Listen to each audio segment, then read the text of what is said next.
France just decided to make a pretty revolutionary step here. They're ending sales of petrol and diesel vehicles by 2040. So the new ecology minister, Nicolas Hulot, announced this yesterday. And it's a big step, man. Now, some people would say, and they'd actually be correct in saying this, that's still too late. Like, you should actually probably phase them out before 2040, because we're already, like, past the point of no return on climate change and all that stuff. But, it's still a big step because, this is something that has crossed my mind from time to time where I think, well, I mean, isn't the real move to, like, you gotta totally get off of cars that run on gas? And I would always think, like, yeah, you do have to do that, but then the next thought is, well, that's never gonna happen. Like, they're not gonna, like, fucking outlaw that or something. Well, no, what they're doing is they're phasing it out in France, which is kind of like outlawing it. Like, okay, over time, there's gonna come a point where there are no more gas cars produced.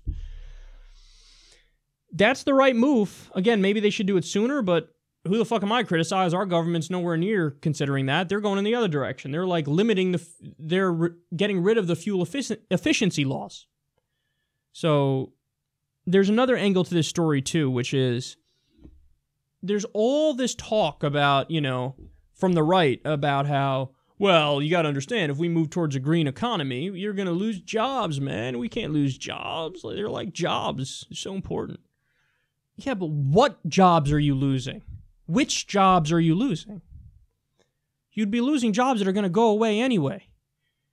And you'd be actually blossoming a whole new part of the economy, a whole new industry.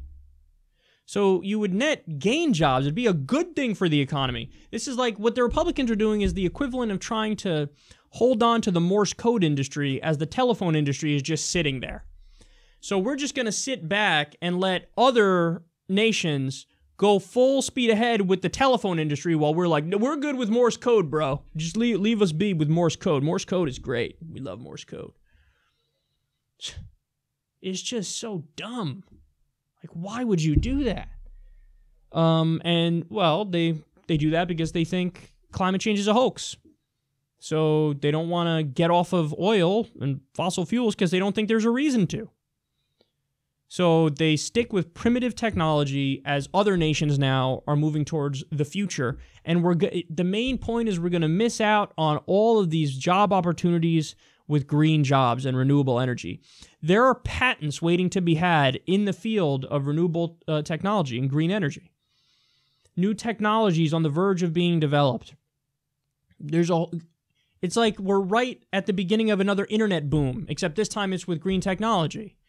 And the U.S., the administration in the U.S. is just keeping us lagging behind. And by the way, it's not just Republicans. Under Democrats, they only go like, 5%, 10% of the way that we should go because big money has affected our politics so much that they're doing the bidding of corporations, and corporations are so heavily invested in oil and gas still being around.